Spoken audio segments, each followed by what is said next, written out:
Hello viewers, எல்லோரும் எப்படி இருக்கீங்க? நீங்கள் பார்த்துட்டு இருக்கிறது டெக்லைட்டர் வ்ளாக்னா தான் உங்கள் கார்த்திக். இந்த வீடியோ நம்ம என்ன பார்க்க போகிறோம் அப்படின்னா, ஐக்யூவோட Z3 5G இப்போ லான்ச் ஆகிருக்கு. ஸோ இந்த மொபைலோட அன்பாக்சிங் ப்ளஸ் ஃபஸ்ட் இம்ப்ரெஷன் எப்படி இருக்குது அப்படிங்கிறத நம்ம வந்து பார்க்கலாம். இப்போ நம்ம ஐக்யூ அப்படின்னு சொல்லி எடுத்துக்கிட்டோம்னா IQ7 லெஜெண்ட் அப்படின்னு சொல்லி லான்ச் பண்ணியிருந்தாங்க. ஸோ IQ7 வந்து பார்த்திங்கன்னா நல்லா பெர்ஃபார்ம் பண்ணிகிட்டு இருந்துச்சு. நல்ல ப்ராசஸர், நல்ல ஸ்பெக்ஸோடு தான் இருக்குது. இன்னுமே மார்க்கெட்டில் ரன் ஆகிட்டு இருக்குது. ஸோ இப்போது அதை பிரேக் பண்ண மாதிரி மிட் ரேஞ்சில் ஒரு பட்ஜெட் ஃப்ரெண்ட்லியாக ஃபஸ்ட் டைம் ஐக்யூ இந்தியாவில் லான்ச் பண்ணுறாங்க. அதுவும் இந்தியாஸ் ஃபஸ்ட்டு ஸ்னாப்ட்ராகன் 768 ப்ராசஸரில் லான்ச் பண்ணுறாங்க.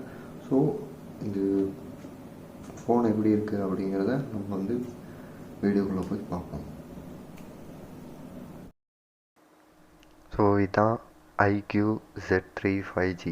இது வந்து அமேசானில் சேல் போயிட்டுருக்கு. இது வந்து பார்த்திங்கன்னா நான் சூஸ் பண்ணது சைபர் ப்ளூ. இது இன்னொரு கலர்லேயும் அவைலபிளாக இருக்குது. ஸோ பின்னாடி வந்து பார்த்திங்கன்னா ஷேர் வேல்யூ கொடுத்துருக்காங்க.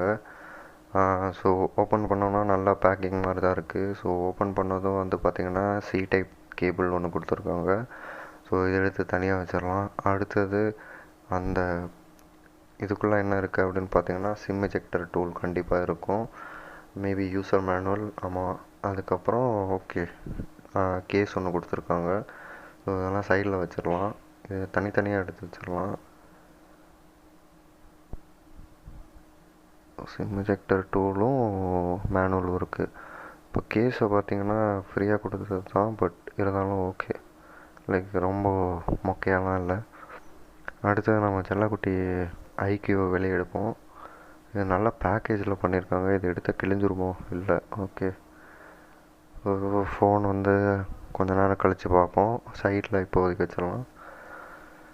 இப்போ மெயினான விஷயம், நம்ம தலைவன் உள்ளே ஒளிஞ்சிட்ருக்கான். அவனை ஃபஸ்ட் எடுப்போம். யாரா அப்படின்னு சொல்லி பார்த்தீங்கன்னா IMI ஸ்டிக்கரா? இல்லை, அதுக்கு கீழே இருக்கான் பாருங்கள். 55 watts charger, adapter cable, 55 watts. நான் வந்து இதுக்கு முன்னாடி 18 வாட்ஸ் யூஸ் பண்ணியிருக்கேன். 55 வாட்ஸ் இப்போ தான் யூஸ் பண்ண போகிறேன். கொஞ்சம் எக்ஸைட்டடாக தான் இருக்குது. ஸோ எல்லாம் எடுத்து வெளியே வச்சாச்சு. இப்போ ஃபோன் வந்து பிரித்து பார்த்துடலாம். ஸோ இது நல்லா இருக்குது. லைக் கீழேன்னு தள்ளினா போதும், மேலே ஈஸியாக வந்துடும். ஸோ இதை நான் ஆல்ரெடி எடுத்து பார்த்துட்டேன். ஸோ அதனால் ஃபிங்கர் பிரிண்ட்லாம் இருக்கும். இது ஃபோனோட டிஸ்பிளே அப்படின்னு சொல்லி பார்த்தீங்க அப்படின்னா IPS LCD டிஸ்பிளே தான் கொடுத்துருக்காங்க.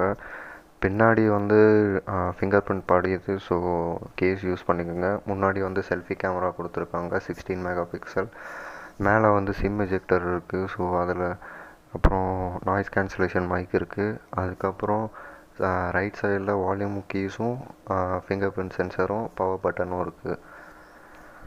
ஸோ கீழே பார்த்தீங்கன்னா 3.5mm ஜாக் கொடுத்துருக்காங்க. அது ஒரு நல்ல விஷயந்தான், ஏன்னா இப்போ நிறைய ஃபோனில் வர்றதில்லை. ஸோ இப்போ வந்து ஸ்பெக்ஸ் அப்படின்னு சொல்லி பார்த்தீங்கன்னா இதோட வெயிட் அப்படின்னு பார்த்தீங்கன்னா 185 கிராம்ஸ் தான். ஸோ நான் சொன்ன மாதிரி கேஸ் யூஸ் பண்ணுங்கள், இல்லைனா ஃபிங்கர் பிரிண்ட்ஸ் எல்லாம் படியும். ஸோ இது வந்து பார்த்திங்கன்னா 401 பிக்சல் டென்சிட்டியோடு வருது. இது ஆக்சிஜன் OS கிடையாது, ஃபன் டச் OS 11.1 OSயில் ஆண்ட்ராய்ட் 11 அவுட் ஆஃப் த பாக்ஸில் கிடைக்கிது. ஸோ ஃபோன் பூட் பண்ண ஆகட்டும்.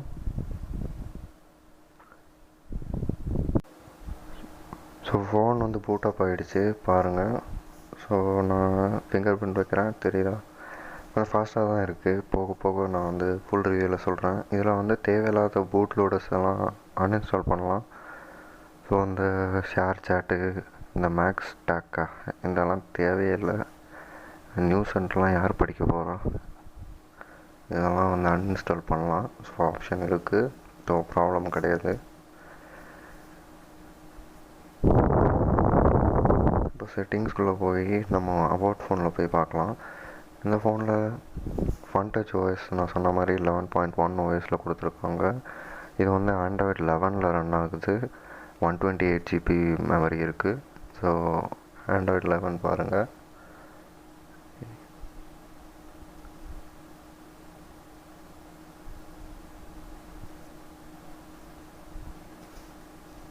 இது வந்து 401 பிக்சல் டென்சிட்டியோடு வருது.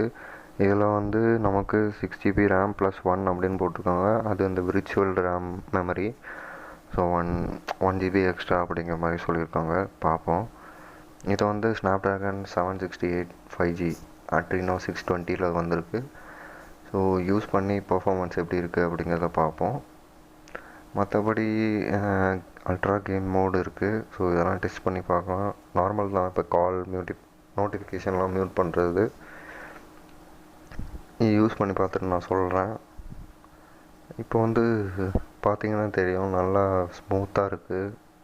வீடியோவில் தெரியுதான்னு தெரியல. லெஃப்ட் சைடு பார்த்தீங்க அப்படின்னா அந்த கூகுள் ஸ்டாக்கில் கிடைக்கிற மாதிரியே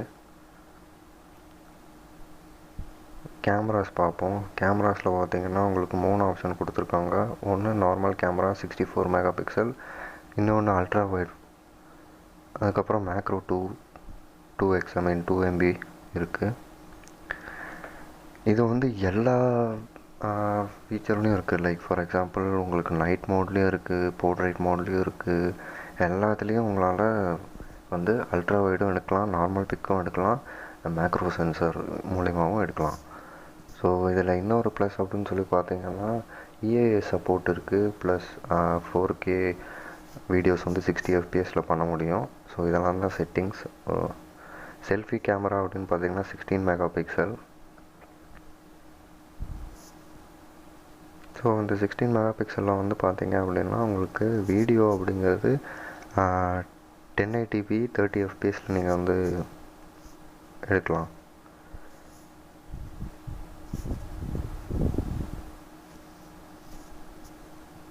இன்னும் எதுவும் இன்ஸ்டால் பண்ணல. ஸோ இன்ஸ்டால் பண்ணால் தான் தெரியும் லைக் ரேம் மேனேஜ்மெண்ட்லாம் எப்படி இருக்குது அப்படின்னு. லுக்கு நல்லா இருக்குது. லைக் பயமாகவும் இருக்குது, கீழே விழுந்துருமோ அப்படின்னு. வெயிட்லெஸ்ஸாக இருக்குது. ஸோ இதெல்லாம் தான் features. Like 4000 mAh battery, 55 watts fast சார்ஜிங்கோட. அவ்வளோதான் guys. So Iqoo Z3 5G இதோட ஃபஸ்ட் இம்ப்ரெஷன் என்ன அப்படின்னு கேட்டிங்கன்னா, இது ஒரு டிசைன் வைஸ் பார்த்திங்கன்னா எனக்கு ரொம்ப பிடிச்சிருக்கு. ரொம்ப ஸ்லிம்மாக இருக்குது. ஏன்னா நான் இதுக்கு முன்னாடி யூஸ் பண்ண ஃபோன் கொஞ்சம் இதோட கொஞ்சம் 10 கிராம் தான் அதிகம். பட் இருந்தாலுமே இது வந்து கொஞ்சம் ஸ்லிம்மாக இருக்குது, கையில் ஹேண்டியாக இருக்குது. ப்ளஸ் நான் வந்து எதுக்கு இந்த ப்ளூஸ் சூஸ் பண்ணேன்னா, கொஞ்சம் டிஃப்ரெண்ட்டாக எப்போ பார்த்தாலும் பிளாக்கு இல்லை ஒயிட் அப்படின்னு சொல்லி வாங்குறதுக்கு இந்த மாதிரி வாங்கலாம் அப்படின்னு சொல்லி தான் வாங்கினேன். எனக்கு பிடிச்சிருக்கு. ஸோ நெக்ஸ்ட் அப்படின்னு சொல்லி பார்த்தீங்கன்னா, கேமரா நல்லா பெர்ஃபார்ம் பண்ணும் அப்படின்னு நான் எதிர்பார்க்குறேன். ஏன்னா விவோஸ் கேமரா வந்து சூப்பராக இருக்கும். ஸோ நல்லா கேமரா இருக்கும் அப்படின்னு எதிர்பார்க்குறேன். நான் ஒரு கேமராவோட ரிவ்யூ வந்து கூடிய சீக்கிரத்தில் போடுறேன். பிக்சர்ஸ் எப்படி வருது அப்படின்னு யூஸ் பண்ணி பார்த்துட்டு நான் சொல்கிறேன்.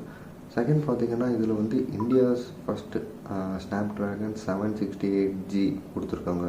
ஸோ இது வந்து நல்லா பெர்ஃபார்ம் பண்ணும் அப்படின்னு நான் நினைக்கிறேன். இப்போ நிறைய பேர் சொல்கிற மாதிரி இது சூப்பராக பெர்ஃபார்ம் பண்ணும் அப்படின்லாம் சொல்லுவாங்க. அதையும் நம்பி நம்ம வாங்கணும் அப்படின்னா நம்ம விளாட்ற கேம்ஸ்க்கெல்லாம் அது தாங்கவே தாங்காது, முக்க ஆரம்பிச்சிடும். ஸோ அந்த மாதிரிலாம் இருக்காமல் இந்த ஃபோனில் டெடிக்கேட்டடாக ஒரு கேமிங் ரிவ்யூ நான் கண்டிப்பாக போடுறேன். நீங்கள் அதை பார்த்து தெரிஞ்சுக்கங்க. உங்கள் ஃபோன் இதை வாங்கினீங்க அப்படின்னா இது வந்து ஹேண்டில் பண்ணுமா பண்ணாதான். நெக்ஸ்ட்டு வந்து பார்த்திங்கன்னா, இதில் எனக்கு 120 Hz ரெஃப்ரெஷ் ரேட் இருக்குது.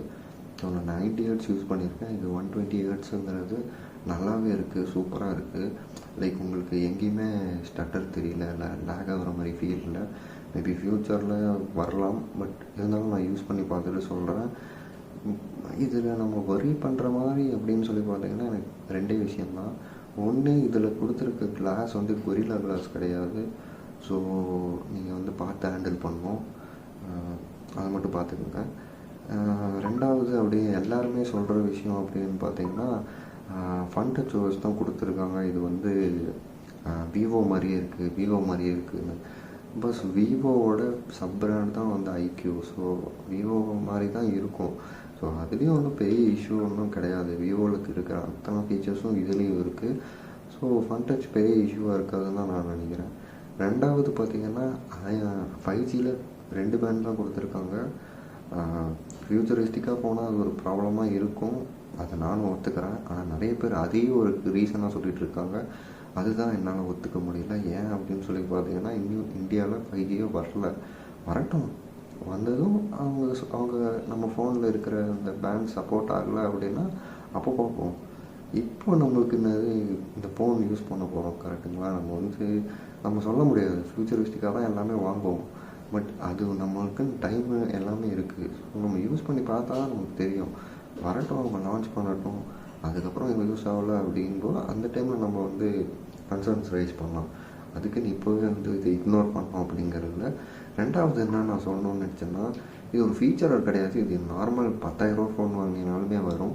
பட் இருந்தாலுமே பெரிய ஹை ரேஞ்ச் ஃபோன்ஸ்லாம் நீங்கள் வாங்குறீங்க அப்படின்னா அதில் உங்களுக்கு எக்ஸ்பேண்டபிள் மெமரி கிடையாது. ஸோ எக்ஸ்பேண்டபிள் மெமரி கிடையாது. இந்த சென்ஸ் நீங்கள் 128 GB சூஸ் பண்ணுறீங்க அப்படின்னா அந்த 128 நீங்கள் யூஸ் பண்ணிட்டீங்க அப்படின்னா நீங்கள் ஒன்று ஃபோனை ரீசெட் பண்ணணும், இல்லைனா உங்கள் ஃபைல்ஸ் எல்லாம் மூவ் பண்ணணும், ஏதாச்சும் பண்ணணும். உங்களால் எக்ஸ்டெண்ட் பண்ண முடியாது. பட் இந்த ஃபோனில் நான் சொன்ன மாதிரி 10,000 rupees இருக்கிற ஃபோனில் கொடுக்குற ஃபீச்சர் கொடுக்குற அந்த எக்ஸ்பேண்டபிள் மெமரி. ஸோ இதில் எக்ஸ்பேண்டபிள் மெமரியாக எஸ்டி கார்டு நீங்கள் 1 TB போடலான்னு சொல்கிறாங்க. பட் 1 TB நம்ம யாரும் வாங்க போகிறதில்ல. அந்த மாதிரி ஒரு கார்டு இருக்கான்னு கூட நான் பார்த்ததில்ல. இருக்கலாம், பட் எக்ஸ்பேண்டபிள் மெமரி இருக்கிறது ஒரு நல்ல விஷயந்தான். ஸோ இது வரைக்கும் பார்த்த வரைக்கும் ஒரு ஃபஸ்ட் இம்ப்ரெஷன் அப்படின்னு சொல்லி கேட்டிங்கன்னா, நீங்கள் கண்டிப்பாக இது உங்களுக்கு பிடிச்சிருக்க ஸ்பெக்ஸ் அப்படின்னா நீங்கள் தாராளமாக வாங்கலாம். பட் இந்த ஃபோனை நான் யூஸ் பண்ணுறேன், பண்ணிவிட்டு கம்ப்ளீட்டாக டீட்டெயில்டாக உங்களுக்கு ரிவ்யூ போடுறேன். அது போக உங்களுக்கு ஏதாச்சும் ஃபார் எக்ஸாம்பிள் கேமிங் போடுங்க, இல்லை கேமரா பற்றி போடுங்க, மீடியா எப்படி இருக்குது, அந்த மாதிரி ஏதாச்சும் ஒரு டெடிக்கேட்டட், இல்லை சார்ஜிங் எவ்வளோ நேரம் ஆகுது அப்படிங்கிற வீடியோலாம் போடுங்க அப்படின்னா கண்டிப்பாக நான் போடுறேன். சார்ஜிங்னு சொல்லும்போது தான் வந்துட்டேன். இதில் 4400 mAh பேட்டரி யூஸ் பண்ணியிருக்காங்க. இதில் 55 watt சார்ஜிங். ஸோ உங்களுக்கு 50% 19 minutesல சார்ஜ் பண்ணலாம். 1 ஹவரில் 1 ஹவருக்குள்ளேயே நீங்கள் 100% சார்ஜ் பண்ணலாம் அப்படின்னு சொல்கிறாங்க. நான் அது டெடிக்கேட்டடாக செக் பண்ணி நான் உங்களுக்கு சொல்கிறேன். ஸோ இதுதான் iQoo Z3. ஸோ வீடியோ பார்த்ததுக்கு தேங்க்ஸ். அடுத்தது ஒரு ஃபுல் வீடியோவில் பார்ப்போம். தேங்க்யூ.